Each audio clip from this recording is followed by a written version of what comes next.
I just want to stress that usually these individuals in the U.S.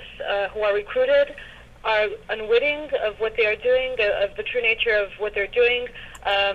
Fraudsters go to great lengths to try to cover up their tracks and cover up their, the true nature of the jobs they're looking for. They're trying to recruit for.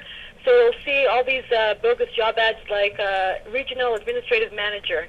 And then it goes into, you have an agreement with a trial period. It all looks very professional. And a lot of these people, they cooperate for several weeks until they understand that, the job is a scam. And that's why they also usually don't, it doesn't even look like they get paid most of the time. They, by the time they realize they're doing something wrong, 20 days have passed. And interestingly, one of the things we found in this service is that each drop address expires after 21 days. So it seems like the shipping, service operator, they're aware that within 3 weeks the mule will kind of realize what they're doing and won't cooperate with them anymore.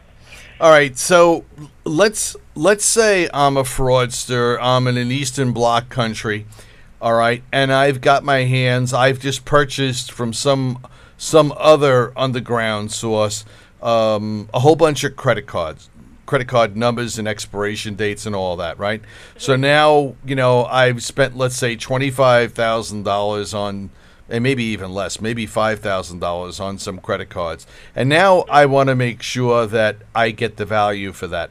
So now I'm going to make some purchases, maybe in the United States, buy maybe $100,000 worth of electronics equipment, and have that shipped to a reshipping mule. And then that reshipping mule is going to send it over to a designated location that I give him. Is that what's going on? Right. The service operator will give the reshipping mule a certain address, to which to reship that package.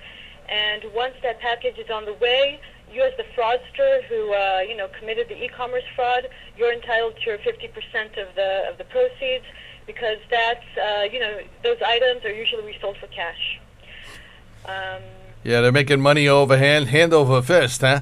They're not only paying a discounted rate using stolen cards, but then they're going to resell it afterwards for cash. Correct. And that's just part of the big money laundering chain. Wow. So there's the most common items that are purchased are smartphones, electronics, laptops, cameras, clothes, in some instances, even cars. So how does U.S. law enforcement and MI6, the Metropolitan Police over in the U.K. and others, how do they get on top of something like this? Well, what I can tell you from our perspective as a service, what we do is we do inform customers of these shipping addresses if and when we trace them. And what happens is oftentimes, your shipping address and your billing address have to match on many online merchants' websites. Right. If they don't match, you're not going to be able to make that purchase. So what happens is fraudsters often perform a change of billing address, so that they'll be able to reship that item to the reshipping mule. So by giving those addresses to our customers, they can take some kind of mitigative action. They can, block those addresses from being used in credit card transactions, for example.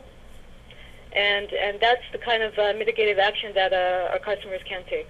Yeah. All right. Very, very, very interesting, Morv, that you've brought that up, and that RSA is actually looking at that on a worldwide perspective out of their fraud lab in Israel. Let me just see here. So this is definitely fraud as a service. And has RSA detected this as a trend? In other words, you haven't just seen one or two, but you've seen, 5, 10, 20, 100 of these. Can you give me any perspective there? Well, this is a very sophisticated, automated service. We've only traced several of these. We actually blogged about it a year ago. We've traced a handful of these kinds of automated reshipping mule sites.